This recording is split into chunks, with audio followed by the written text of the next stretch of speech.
أعوذ بالله من الشيطان الرجيم. قل هذه سبيلي أدعو إلى الله على بصيرة أنا ومن اتبعني وسبحان الله وما أنا من المشركين. شهر رمضان الذي أنزل فيه القرآن هدى للناس وبينات من الهدى والفرقان فمن شهد منكم الشهر فليصمه ومن كان مريضا أو على سفر فعدة من أيام أخر يريد الله بكم اليسر ولا يريد بكم العسر ولتكملوا العدة ولتكبروا الله على ما هداكم ولعلكم تشكرون. السلام علیکم ورحمۃ اللہ وبرکاتہ. الحمد للہ رب العالمین والصلاة والسلام علی رسولہ الامین وعلی آلہ وصحبہ اجمعین. اما بعد، قال اللہ عز وجل: ومن یوق شح نفسہ فأولئک هم المفلحون. وقال النبي صلى الله عليه وسلم: ثلاث مهلكات شح مطاع وهوى متبع وإعجاب المرء بنفسه. معزز حاضرین مجلس، پردہ نشین میری اسلامی ماؤں اور بہنیں، اللہ تبارک و تعالیٰ فرماتے ہیں: وَمَن يُوقَ شُحَّ نَفْسِهِ فَأُولَئِكَ هُمُ الْمُفْلِحُونَ. جو انسان اپنے نفس کی بخیلی اور لالچ سے بچا لیا جائے وہی کامیاب ہیں. نبی کریم صلی اللہ علیہ وسلم فرماتے ہیں: ثلاث مہلکات، تین برائیاں ہلاک کرنے والی ہیں. شح مطاع، بخیلی، لالچ جس کی پیروی کی جائے. وہوى متبع، خواہش نفس جس کے پیچھے چلا جائے.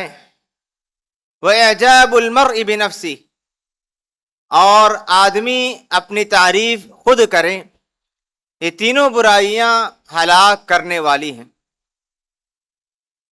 معزز حاضرین، ہم نے تراویح کے بعد درس کے لیے ہلاک کرنے والے گناہ، ہلاک کرنے والے برائیوں کا تذکرہ مسلسل سنتے آ رہے ہیں. ہم نے اس موضوع کو کیوں اختیار کیا؟ اس وجہ سے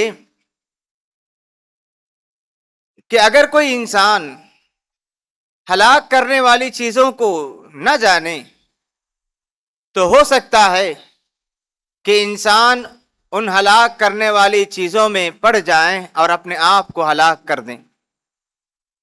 آج کی تراویح میں سورہ ہود کی تلاوت کی گئی. اس میں اللہ تبارک و تعالیٰ نے مختلف قوموں کا تذکرہ کیا: قوم نوح، قوم ہود، قوم عاد، قوم سمود، قوم لوط، قوم ابراہیم، قوم شعیب. اس طرح مختلف قوموں کا تذکرہ کیا اور ان کی ہلاکت کا تذکرہ کیا. غور کیجئے کہ اللہ تبارک و تعالیٰ نے جب کبھی قوم کا تذکرہ کیا تو اس میں پائی جانے والی برائی، گناہ کا بھی تذکرہ کیا، جس برائی کی وجہ سے وہ قوم ہلاک اور برباد کر دی گئی. قوم نوح میں شرک و بت پرستی، نبی ان کے اپنے نبی کا مذاق اڑانا اور بے شمار برائیاں پائی جاتی تھی۔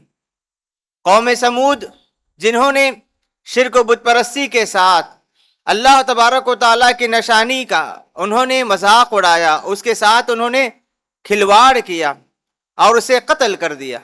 قوم لوط میں جو برائی پائی جاتی تھی شرک و بت پرستی کے ساتھ، فحاشی، لواطت، ہم جنس پرستی، قوم ابراہیم میں بت پرستی، اس طرح اللہ تبارک و تعالیٰ نے قوموں کے تذکرے کے ساتھ ساتھ ان میں پائی جانے والی برائیوں کا بھی تذکرہ کیا، جن برائیوں کی وجہ سے اللہ نے ان کو ہلاک کر دیا۔ اور اللہ تبارک و تعالیٰ نے ان قوموں کو ہلاک کیوں کیا؟ کیونکہ انہوں نے ان برائیوں کو آسان سمجھا تھا، ان برائیوں کو معمولی سمجھ لیا تھا، حالانکہ وہ برائیاں ایسی تھیں کہ قوم کو برباد کر دی، ان کا نام و نشان مٹا دیا گیا۔ یہی وجہ ہے کہ اللہ کے رسول صلی اللہ علیہ وسلم مختلف احادیث میں ایسے برائیوں کا تذکرہ کیے جن برائیوں کی وجہ سے انسان ہلاک و برباد ہو سکتا ہے۔ کبھی انسان دنیا میں ہلاک ہو سکتا ہے، کبھی برائیاں ایسے ہوتی ہیں جو اسے آخرت کے اعتبار سے برباد کر دیتی ہیں۔ کئی برائیاں ایسی ہیں جو اس کی دنیا اور آخرت دونوں کو برباد کر دیتی ہیں، اور برائی ایسی ہیں کہ بعض برائیوں کی وجہ سے انسان اپنے دین سے ہاتھ دھو بیٹھتا ہے۔ شرک و بت پرستی، کفر، بدعات کی وجہ سے انسان اپنے دین کو چھوڑ دیتا ہے، دین سے ہاتھ دھو بیٹھتا ہے۔ بعض برائیاں ایسی ہوتی ہیں جس کی وجہ سے انسان اپنی جان کھو بیٹھتا ہے، اپنی جان کو کھو بیٹھتا ہے، جیسے قتل ہو یا ایسے برائی منشیات کا استعمال، جو چیزیں نشہ آنے والی ہوں، ان چیزوں کے استعمال کی وجہ سے انسان کبھی اپنی جان کو کھو بیٹھتا ہے۔ بعض برائیاں ایسی ہوتی ہیں جو اس کے عقل کو لے جاتی ہیں، بعض برائیاں ایسی ہوتی ہیں جو اس کے عزت پر حملہ کرنے والے ہوتے ہیں، اور بعض برائیاں ایسے ہیں جو اس کے مال کو ضائع اور برباد کر دیتے ہیں۔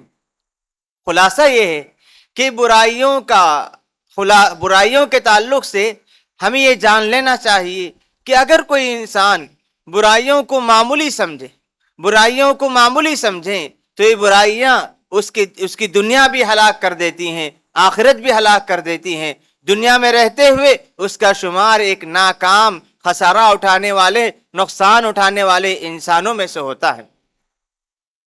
معزز حاضرین، ہم میں سے کون نہیں چاہتا کہ دنیا میں اس کی زندگی کامیاب ہو؟ کون نہیں چاہتا کہ اس کی زندگی اچھے انداز میں گزرے؟ شریعت نے جن کاموں کو کرنے کا حکم دیا، ان امور کو بجا لانے سے انسان کامیاب زندگی گزار سکتا ہے۔ اگر کوئی انسان شریعت کے منع کردہ، شریعت کے حرام کردہ، شریعت نے جن چیزوں کو نقصان دہ قرار دیا ہے، ان چیزوں کو کرنے لگتا ہے تو یہ چیزیں اس کے لیے برباد کرنے کا ذریعہ بن جاتی ہیں۔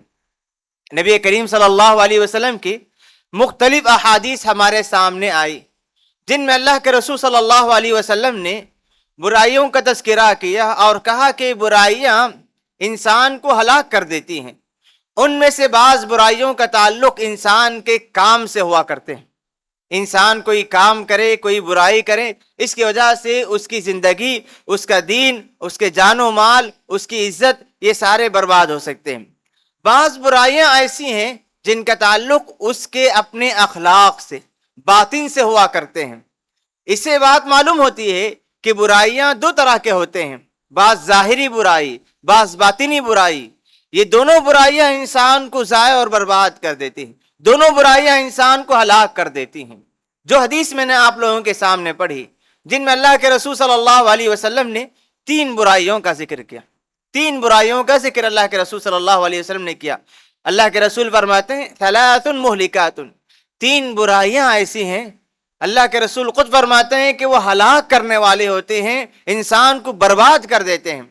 اور ان تینوں برائی کا تعلق اخلاق سے ہے، انسان کے اپنے باطن سے ہے، انسان اپنے آپ کو کیسے سنوارے، ان چیزوں سے ہیں۔ اللہ کے رسول فرماتے ہیں سب سے پہلی چیز شح مطاع، بخیلی، لالچ، جس کی پیروی کی جائے۔ انسان بخیل ہوتا ہے اور بخیل ہونے کی وجہ سے اس کے دل میں صدقہ و خیرات خرچ کرنے کا ارادہ نہیں ہوتا ہے، اس کا نفس اسے برائی یا بخیلی کا حکم دیتا ہے، تو انسان بخیلی کی وجہ سے بہت سارے نیکیوں سے رک جاتا ہے۔ اور دوسری برائی اللہ کے رسول نے فرمایا وَهَوًا مُتَّبَعٌ، خواہشات، برے خواہشات اس کے دل میں جنم لیتے ہیں اور ہر خواہش کی پیروی کرنے لگتا ہے، ہر خواہش کو مکمل کرنے لگتا ہے، ہر خواہش کے پیچھے جانا اس کے لیے آسان ہو جاتا ہے۔ اور اس کے بعد تیسری چیز اللہ کے رسول نے فرمایا وَإِعْجَابُ الْمَرْءِ بِنَفْسِهِ، آدمی اپنے آپ کو بڑا سمجھے، اپنی تعریف کرنے لگے، دوسروں کو کمتر سمجھیں، دوسروں کو برا سمجھیں، دوسروں کے عیوب تلاش کرنے لگیں اور اپنی بڑائی اپنے آپ میں بیان کریں، لوگوں کے سامنے اپنی بڑائی بیان کریں۔ یہ تین برائیاں ایسی ہیں کہ انسان کو ہلاک اور برباد کر دیتی۔ آج کے درس میں ہم سب سے پہلی جو برائی ہے شح مطاع، لالچ، بخیلی جس کی پیروی کی جائے، اس کے تعلق سے چند اہم باتیں بتانا چاہتا ہوں۔ اللہ تبارک و تعالیٰ نے قرآن مجید میں فرمایا وَمَن يُوقَ شُحَّ نَفْسِهِ فَأُولَٰئِكَ هُمُ الْمُفْلِحُونَ، کہ وہ آدمی، وہ انسان جو اپنے نفس کے لالچ سے، اپنے نفس کی بخیلی سے بچا لیا جائے، وہی انسان کامیاب ہے۔ جو آدمی بخیلی سے بچا لیا جائے اور اسے خرچ کرنے کی توفیق مل جائے، وہ آدمی کامیاب ہے۔ اس کا مطلب یہ ہوا کہ جسے اللہ تبارک و تعالیٰ خرچ کرنے کی توفیق دیتے ہیں، جو آدمی بخیلی سے رک جاتا ہے، جو آدمی لالچ میں پڑنے سے رک جاتا ہے، اس آدمی کے لیے کامیابی کے راستے آسان ہو جاتے ہیں۔ اسی لیے اس آیت کی تفسیر میں حافظ ابن کثیر رحمہ اللہ لکھتے ہیں من سلم من الشح فقد افلح وانجح، جو آدمی لالچ سے بچ گیا، جو آدمی بخیلی سے بچ گیا، وہ آدمی کامیاب ہوا، وہ آدمی فلاح پا گیا، کامیاب ہو گیا۔ یہ بخیلی اور لالچ کسے کہتے ہیں؟ لالچ کے معنی یہ ہے کہ بعض علماء اکرام نے کہا کہ انسان دوسروں کے پاس جو نعمت ہے اسے لینے چھیننے کی کوشش کرے، اور بخیلی اس کے پاس خود مال ہے لیکن خرچ کرنا نہیں چاہتا، بچا بچا کے رکھنا چاہتا ہے۔ یہ دونوں صفت اسلام کے نظر میں معیوب ہیں، مذموم صفت ہیں۔ اللہ کے رسول صلی اللہ علیہ وسلم نے اس صفت کو ہلاک کرنے والی صفت قرار دیا۔ مسلم شریف کی حدیث ہے، اللہ کے رسول صلی اللہ علیہ وسلم فرمایا کرتے تھے لوگو اتقوا الظلم، لوگو ظلم سے بچو، فإن الظلم ظلمات یوم القیامہ، کہ ظلم جو ہے یوم آخرت تاریکی کا ذریعہ بنے گا۔ واتقوا الشح، اللہ کے رسول فرماتے ہیں بخیلی سے، لالچ سے بچو۔ فإن الشح اہلک من کان قبلکم، کہ اسی بخیلی کی وجہ سے تم سے پہلے جو قومیں تھیں وہ قومیں ہلاک ہو گئیں، برباد ہو گئیں۔ کس وجہ سے؟ لالچ کی وجہ سے، بخیلی کی وجہ سے۔ اور اسی بخیلی اور لالچ نے ان لوگوں کو بہت سارے برائیوں پر آمدہ کیا۔ کیسے؟ اللہ کے رسول فرماتے ہیں حملہم علی ان سفکوا دماءہم، اس بخیلی کی وجہ سے، بخیلی کی صفت نے ان لوگوں کو ناحق خون بہانے پر ابھارا۔ بخیلی کی وجہ سے، بخیلی کی صفت نے لوگوں کو ناحق خون کرنے پر ابھارا۔ واستحلوا محارمہم، اور انہوں نے اپنے محرموں کے حرمت کا بھی انہوں نے پاس و لحاظ نہیں کیا، اس کی انہوں نے حفاظت نہیں کی۔ اس حدیث میں اللہ کے رسول صلی اللہ علیہ وسلم نے تین باتیں بتائی کہ بخیلی اور لالچ کی وجہ سے پچھلی قومیں ہلاک ہو اور برباد ہو گئیں۔ دوسری بات یہ بتائی کہ اسی بخیلی نے لوگوں کو ناحق خون بہانے پر آمدہ کیا، ابھارنے لگے۔ کیسے؟ کہ جب کسی کے پاس وہ مال دیکھتے، بخیلی کی وجہ سے ان کے دل میں مال کی خواہش پیدا ہوتی اور اس مال کو ناحق طریقے سے حاصل کرنے کے لیے وہ دوسروں کا خون کیا کرتے تھے۔ انہوں نے اپنے رشتہ داروں کا بھی انہوں نے لحاظ نہیں کیا، حرام چیزوں کا بھی انہوں نے لحاظ نہیں کیا، حرام کی حفاظت نہیں کی۔ مال کی محبت اس قدر غالب آ گئی تھی کہ حرام و حلال کی تمیز بٹھا دیے، خون انہوں نے بہایا مال حاصل کرنے کے لیے۔ اس وجہ سے اللہ کے رسول صلی اللہ علیہ وسلم نے بخیلی کی صفت کو چھوڑنے کی ترغیب دی اور کہا کہ بخیلی کی وجہ سے اس بخل کی وجہ سے بہت ساری قومیں ہلاک اور برباد ہو گئیں، اور اسی وجہ سے اللہ کے رسول صلی اللہ علیہ وسلم بخل سے پناہ طلب کیا کرتے۔ اللہ کے رسول صلی اللہ علیہ وسلم بخیلی سے پناہ طلب کیا کرتے اور فرماتے اللہم انی اعوذ بک من البخل، پروردگار میں تیری پناہ میں آتا ہوں بخیلی سے۔ جو آدمی بخیل ہو جائے اس کے اندر بہت ساری نیکیوں کی جو خواہش ہے وہ دب جاتی ہے۔ جب کبھی انسان کچھ خرچ کرنا چاہے، ایسے انسان کو بخیلی کی صفت اس خرچ کرنے سے روک دیتی۔ اسی بخیلی کی وجہ سے انسان بہت سارے واجبات کو ادا کرنے سے رک جاتا ہے۔ اس پر گھر والوں پر خرچ کرنا واجب ہوتا ہے، لیکن اس کے دل میں مال کی محبت ہوتی ہے، بخیلی ہوا کرتی ہے۔ آدمی اپنے اہل و عیال پر اور جن پر خرچ کرنا واجب ہوتا ہے ان پر خرچ کرنے سے رک جاتا ہے، نتیجے میں اسے واجبات کی ادائیگی نہ کرنے کی سزا اسے دی جائے گی۔ بخیلی کی وجہ سے انسان بہت ساری عبادات سے پیچھے رہ جاتا ہے، اپنے آپ کو بچانے کی کوشش کرتا ہے۔ اگر کوئی آدمی بخیل ہو جائے تو وہ آدمی زکوٰۃ بھی ادا کرنے سے رک جاتا ہے، اور اس کے پاس مال عزیز ہوتا ہے، مال کی محبت اس کے دل میں بیٹھ جاتی ہے، مال خرچ کرنا اس کے لیے بہت دشوار ہوتا ہے۔ اسی لیے اللہ کے رسول صلی اللہ علیہ وسلم نے بخیلی سے پناہ طلب کی، بخیلی کو ہلاک کرنے والی برائی قرار دیا۔ اس سے ہمیں بچنا چاہیے۔ سوال یہ ہے کہ ہر انسان کے دل میں مال کی محبت ہوتی ہے، لیکن اپنے آپ کو بخیلی سے نکالے تو کیسے نکالے؟ اس کے لیے علماء اکرام نے کہا کہ دنیا کی جو محبت ہے اسے نکالنا ضروری ہے۔ جو آدمی دنیا دار ہو جائے، جس کے پاس دنیا سب کچھ ہو، دنیا کی محبت جس آدمی کے دل میں بیٹھ جائے اس کے دل میں مال کی محبت بیٹھ جائے گی، اس کے دل میں مال کی محبت زیادہ ہو جائے گی۔ نتیجے میں انسان دنیا سے محبت کرنے لگے گا اور مال کے معاملے میں بڑا حریص ہوگا، بڑا بخیل ہوگا، مال جمع کرنے کی کوشش کرے گا، لیکن خرچ کرنے کے معاملے میں ایسا انسان آگے نہیں بڑھے گا۔ اور بخیلی کی صفت جہاں ہو وہ آدمی زکوٰۃ ادا نہیں کرے گا، اور زکوٰۃ نہ ادا کرنے کی جو سزائیں ہیں ان سزاؤں کے میں بھی وہ آ سکتا ہے۔ اسی لیے بخیلی کے تعلق سے ہمیں دور رہنا چاہیے، اس صفت کو اپنے آپ سے دور کرنا بہت ضروری ہے۔ اللہ تبارک و تعالیٰ نے اپنے خاص بندوں کی بہت ساری علامتیں بتائی۔ ان علامتوں میں سے ایک اہم علامت اللہ نے فرمایا کہ اللہ کے خاص بندے جب خرچ کرتے ہیں نہ تو وہ اسراف کرتے ہیں نہ ہی بخیلی کرتے ہیں۔ جہاں جتنا خرچ کرنا ہے اعتدال اور میانہ روی کے ساتھ وہ لوگ اللہ کے راستے میں دنیا کے معاملے میں خرچ کرتے ہیں۔ اللہ رب العالمین نے سورہ فرقان کے آخری آیتوں میں اپنے خاص بندوں کی بہت سارے علامتیں بتائیں۔ وَعِبَادُ الرَّحْمَنِ الَّذِينَ يَمْشُونَ عَلَى الْأَرْضِ، کہ اللہ کے بندے جو ہوتے ہیں وہ زمین میں بڑے آہستہ چلتے ہیں۔ اس کے بعد اللہ رب العالمین نے اپنے خاص بندوں کی جو علامت بتائی اس میں بات بتائی وَالَّذِينَ إِذَا أَنفَقُوا لَمْ يُسْرِفُوا وَلَمْ يَقْتُرُوا وَكَانَ بَيْنَ ذَلِكَ قَوَامًا، کہ اللہ کے بندے، اللہ کے خاص بندوں کی علامت یہ ہے کہ جب وہ اللہ کے راستے میں خرچ کرتے ہیں نہ ہی اسراف کرتے ہیں نہ ہی وہ بخیلی کرتے ہیں، بلکہ دونوں کے درمیان میانہ روی اعتدال کے ساتھ وہ لوگ خرچ کرنے والے ہوتے ہیں۔ جہاں اللہ کے رسول صلی اللہ علیہ وسلم نے بخیلی کی مذمت کی، وہیں پر اللہ کے رسول صلی اللہ علیہ وسلم نے اسراف کو بھی مذموم صفت قرار دیا۔ بعض لوگ مال کی محبت میں مال بچا بچا کے رکھتے ہیں اور بخیلی اور لالچ کی صفت میں، لالچ کی برائی میں پڑ جاتے ہیں۔ بعض لوگوں کے پاس اللہ کیا مال دے دیتا ہے کہ اس مال کو زیادہ سے زیادہ خرچ کرنے کی فکر اور ان کے اندر خواہش پیدا ہو جاتی ہے۔ اسراف کرنا، اللہ کے راستے میں جو کچھ کہا جاتا ہے کہ اللہ نے جو مال دیا اس مال کو زیادہ سے زیادہ خرچ کر دیتے ہیں۔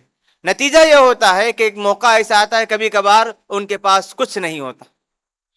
جس طرح بخیلی مذموم صفت ہے اسی طرح اسراف بھی مذموم صفت ہے۔ اسراف کا مطلب حد سے زیادہ خرچ کرنا، ضرورت سے زیادہ مال لٹا دینا، ضرورت سے زیادہ مال خرچ کر دینا یا مال کو بہا دینا جس طرح کہتے ہیں۔ کوئی فکر نہیں ہوتی وہ کیا خرچ کر رہا ہے، کہاں خرچ کرتا ہے، اس کی کوئی فکر نہیں ہوتی۔ اللہ کے رسول صلی اللہ علیہ وسلم نے مال کمانے کے معاملے میں، مال خرچ کرنے کے معاملے میں، دونوں معاملے میں ہمیں اعتدال اور میانہ روی کا حکم دیا۔ کہا کہ بخیلی تم پر غالب نہ آئے کہ تم مال جمع کرتے بیٹھ جاؤ، اور کہیں اسراف زیادہ نہ ہو جائے کہ تم سارا مال ضائع نہ کر دو۔ دونوں کے درمیان خرچ کرنا ہے، لیکن جہاں شریعت نے ہمیں حکم دی وہاں خرچ کرنا ہے، اور شریعت نے جس قدر خرچ کرنے کا حکم دیا اتنا ہی خرچ کرنا۔ دونوں کے درمیان چلنا ہی کامیاب بندوں کی علامت ہے، اللہ کے خاص بندوں کی علامت بتائی گئی۔ اسی وجہ سے اللہ رب العالمین نے اسراف کی مذمت کرتے ہوئے سورہ اسراء میں فرماتے ہیں ان المبذرین کانوا اخوان الشیاطین، کہ جو اسراف کرنے والے ہوتے ہیں، زیادہ سے زیادہ خرچ کرنے والے، ضرورت سے زائد خرچ کرنے والے شیطان کے بھائی ہوں گے۔ اور جو آدمی شیطان کا بھائی ہو جائے کیا وہ اللہ سے قریب ہو سکتا ہے؟ کیا اللہ رب العالمین کی محبت اس کے لیے ہو سکتی ہے؟ کیا اللہ تبارک و تعالیٰ اسے ہلاک ہونے سے بچا سکتے ہیں؟ ہرگز نہیں۔ اسی لیے اللہ تبارک و تعالیٰ نے اسراف کرنے والوں کو اللہ تبارک و تعالیٰ نے شیطان کا بھائی قرار دیا۔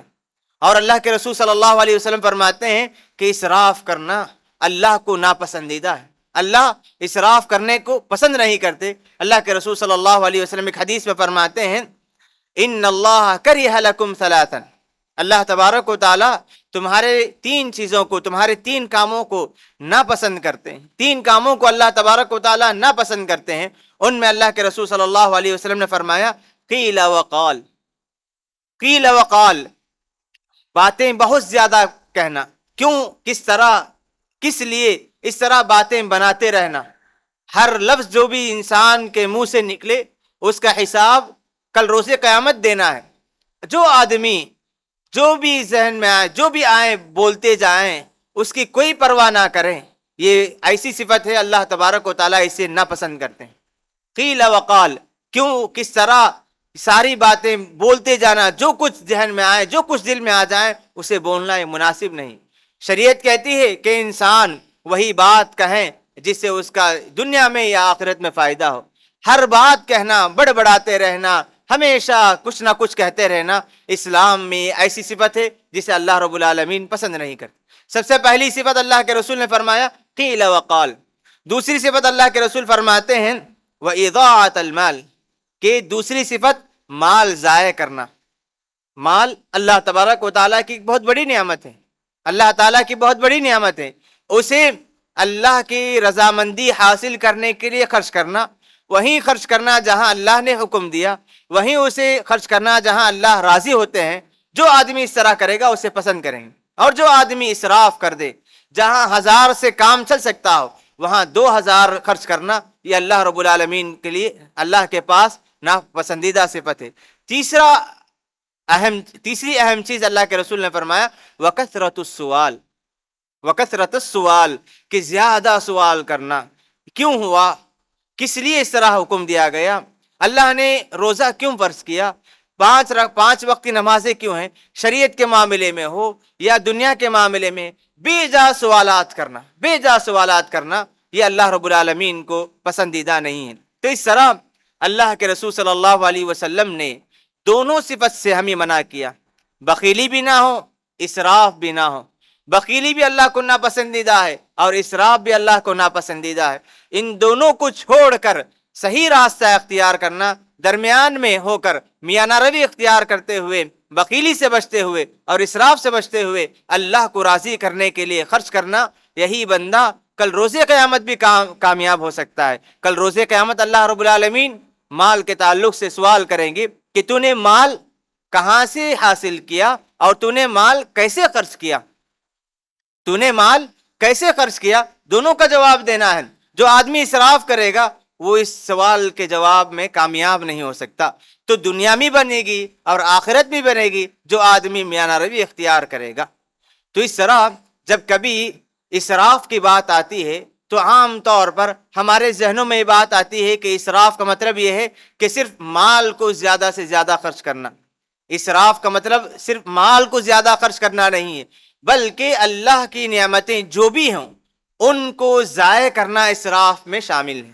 اللہ نے جو بھی نعمت دی ہیں انہیں حد سے زیادہ خرچ کر دینا یا اس نعمت کو غیر ضروری چیزوں میں استعمال کرنا، یہ بھی اسراف میں داخل ہے۔ اللہ کی بے شمار نعمتیں ہیں کہ انسان کے لیے کھانے پینے کی چیزیں، ساری چیزیں ہیں، ایک انسان پیٹ بھر کر کھائے اس کی اجازت ہے، کہ اگر نعمت اس کے سامنے ہے حد سے زیادہ کھا جائیں اور اس قدر کھا جائیں کہ اس کے لیے وہ مضر ہو جائے، یہ بھی اسراف میں داخل ہے۔ اللہ نے جو بھی نعمتیں دی ہیں اسے برابر اس کی صحت سے اس کے متاثر نہ ہو، اس کے لیے کوئی نقصان کا راستہ نہ بنے، اتنا استعمال کرنا یہ اللہ رب العالمین کو پسندیدہ ہے۔ اللہ کے رسول صلی اللہ علیہ وسلم یہاں تک احتیاط کیا کرتے تھے کہ پانی کے استعمال کے معاملے میں بھی احتیاط کیا کرتے تھے کہ کہیں پانی کا بھی استعمال زیادہ نہ ہو جائے اور ہم اس میں اسراف میں پڑ جائیں۔ اور جب اللہ کے رسول صلی اللہ علیہ وسلم وضو کیا کرتے، وضو میں بھی پانی کو دیکھ دیکھ کر سنبھال کر استعمال کیا کرتے، کہیں زیادہ پانی استعمال نہ کر جاؤں اور مجھے اسراف کرنے والوں میں میرا شمار نہ ہو جائے۔ اللہ کے رسول صلی اللہ علیہ وسلم ایک مرتبہ سعد رضی اللہ عنہ کے پاس سے گزرے، مر بسعد، حدیث میں آتا ہے کہ اللہ کے رسول صلی اللہ علیہ وسلم سعد رضی اللہ عنہ کے سامنے سے گزرے، اس حال میں کہ سعد رضی اللہ عنہ وضو کر رہے تھے۔ اللہ کے رسول صلی اللہ علیہ وسلم نے سعد رضی اللہ عنہ کو دیکھ کر پوچھا، ما هذا الصرف یا سعد، کہ سعد وضو میں کیوں اسراف کر رہے ہو؟ سعد رضی اللہ عنہ نے کہا کہ اللہ کے رسول، میں عبادت انجام دے رہا ہوں، وضو عبادت ہے، اللہ کو پسندیدہ نیکی ہے، اللہ اسے پسند کرتے ہیں۔ سعد رضی اللہ عنہ نے کہا کہ عبادت اور اس میں اسراف؟ اللہ کے رسول صلی اللہ علیہ وسلم نے فرمایا، نعم وَإِن كُنْتَ عَلَى نَهْرٍ جَارٍ، بہتے ندی کے سامنے بھی ہو، وہاں بھی تم اگر زیادہ استعمال کرو گے یہ اسراف ہوگا۔ اللہ کے رسول صلی اللہ علیہ وسلم نے بہتی ندی کے سامنے بیٹھ کر بھی حد سے زیادہ استعمال کو اسراف قرار دیا، تو عبادت کے معاملے میں بھی کسی نعمت کو حد سے زیادہ استعمال کر دینا، شریعت نے جتنی اجازت دی ہے اس سے زیادہ استعمال کر دینا، یہ اسراف ہے۔ یہاں تک اللہ کے رسول صلی اللہ علیہ وسلم نے اگر کوئی آدمی وضو کے معاملے میں بھی احتیاط نہیں کرتا اور اسراف کرتا ہے، تو ایک اور حدیث میں اللہ کے رسول صلی اللہ علیہ وسلم نے فرمایا کہ وہ آدمی اسراف کے ساتھ ساتھ ظلم کرنے والا ہوگا، حد سے تجاوز کر جانے والا ہوگا۔ ایک حدیث میں اللہ کے رسول فرماتے ہیں کہ جو آدمی وضو کریں، وضو کے معاملے میں جیسا کہ آپ جانتے ہیں کہ وضو کے اعضاء ایک مرتبہ دھونا واجب ہے، 1 سے 2 مرتبہ دھو سکتے ہیں، 3 مرتبہ تک اجازت ہے۔ 1 مرتبہ دھونا واجب ہے، 2 مرتبہ یا 3 مرتبے تک کی اجازت ہے۔ اگر کوئی آدمی وضو کے معاملے میں وضو کے اعضاء کو دھونے میں ہر اعضاء کو 3 سے زائد مرتبہ دھوئیں اور اس غفلت سے وضو کرنے لگیں کہ کسی اعضاء کو 3 سے زائد مرتبہ، 4 مرتبہ، 5 مرتبہ، اللہ کے رسول صلی اللہ علیہ وسلم فرماتے ہیں فَمَنْ زَادَ عَلَى هَذَا، جو 3 سے زیادہ مرتبہ کرے، فَقَدْ أَسَاءَ، اس نے اچھا نہیں کیا، اس نے ہماری جو سنت ہے اس کی مخالفت کی۔ پھر اللہ کے رسول فرماتے ہیں وَتَعَدَّى، اس نے جو حد ہیں اس سے تجاوز کر گیا، وَظَلَمَ، اور اس نے ظلم کیا۔ وضو کے لیے پانی کے معاملے میں، وضو عبادت ہے، اس میں بھی اگر کوئی آدمی اس پانی کا کثرت سے استعمال کر جاتا ہے، اللہ کے رسول صلی اللہ علیہ وسلم فرماتے ہیں کہ وہ آدمی اچھا نہیں کیا اور وہ آدمی حد سے تجاوز کرنے والا اور ظلم کرنے والا ہو جائے گا۔ تو اللہ رب العالمین کی ساری نعمتیں، جو بھی نعمت ہمارے پاس ہو اس کی قدر کرنا، اس کا صحیح استعمال کرنا اور جتنی اجازت دی گئی اتنا ہی استعمال کرنا، اس کے یہ ایک اللہ رب العالمین کے نیک، سچے اور پکے بندوں کی علامت ہے۔ بخیلی بھی ناپسندیدہ، اسراف بھی ناپسندیدہ ہے۔ اسی لیے ہمیں جس طرح ہم چاہتے ہیں کہ اللہ کو راضی کر لیں، اسی طرح ہر صفت میں، ہر کام میں ایسے کام اختیار کرے کہ جس سے اللہ رب العالمین راضی ہو جائیں۔ اللہ رب العالمین نے ہمیں ایمان کی نعمت سے نوازا ہے، ایمان کی نعمت سے نوازا ہے۔ یہ اتنی بڑی نعمت ہے کہ اس نعمت کے ساتھ برے اخلاق جمع نہیں ہو سکتے۔ یہ نعمت ہے، اس کے ساتھ برے اخلاق جمع نہیں ہو سکتے۔ اللہ کے رسول صلی اللہ علیہ وسلم بہت ساری حدیثوں میں فرمایا کہ جس آدمی کے اندر ایمان ہو اس میں یہ صفت نہیں ہوگی، فلاں صفت نہیں ہوگی۔ کیوں؟ ایمان کا تقاضا یہ ہے کہ آدمی بری صفت سے اپنے آپ کو پاک رکھے۔ ایک حدیث میں اللہ کے رسول فرماتے ہیں خصلتان لا یجتمعان فی مؤمن، کہ 2 صفتیں ایسی ہیں، 2 صفتیں ایسی ہیں جو کسی مؤمن میں جمع نہیں ہو سکتی۔ کسی آدمی کے، کسی انسان کے دل میں ایمان ہو اور اس کے دل میں بخیلی ہو اور سوء اخلاق ہو، برے اخلاق بھی ہوں، یہ جمع نہیں ہو سکتے۔ جس طرح ایمان اعلیٰ درجہ ہے، ایمان بہت بڑی نعمت ہے، اس کے تقاضے بھی بہت زیادہ ہیں۔ اللہ نے ایمان عطا کیا ہے تو ہمیں چاہیے کہ ہمارے اخلاق کو پاک اور صاف رکھیں، ہر اس کام سے، ہر اس برائی سے، ہر اس اخلاقی بیماری سے اپنے دل کو، اپنے کام کو، اپنے اخلاق کو صاف کرنا چاہیے، جس سے ہمارا ایمان متاثر ہو جائے۔ ایمان بہت بڑی نعمت ہے، اس نعمت کی حفاظت کا تقاضا ہے کہ ہم اپنے آپ کو ساری برائیوں سے دور رکھنے کی کوشش کریں، حسد سے، بغض سے، کینہ سے، اور یہ ساری برائیاں ایسی ہیں کہ ہم تو جانتے ہیں کہ حسد کو کوئی بھی یہ نہیں کہتا کہ اچھی چیز ہے، ہر کوئی اسے برائی سمجھتے ہیں۔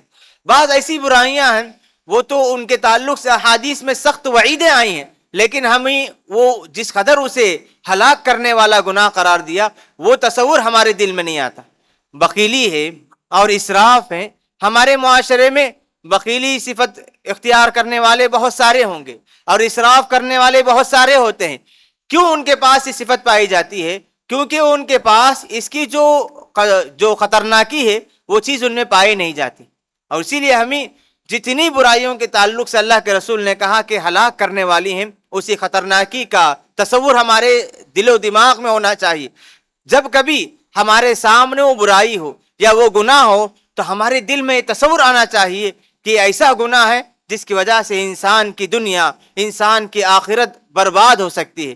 اگر کسی انسان کے اندر ان برائیوں کی خطرناکی کا تصور نہ آئے، ہو سکتا ہے کہ اس برائی کو دیکھتے دیکھتے ایک دن دیکھتے دیکھتے اس برائی کی خطرناکی ختم ہو جائے گی، نتیجہ یہ ہوگا کہ کسی نہ کسی دن وہ اس برائی میں پڑ جائے گا۔ اسی لیے اللہ کے رسول صلی اللہ علیہ وسلم صحابہ اکرام کو کہا کرتے تھے، ایاکم ومحقرات الذنوب، اے لوگوں گناہوں کو معمولی سمجھنے سے بچو، گناہوں کو معمولی سمجھنے سے بچو۔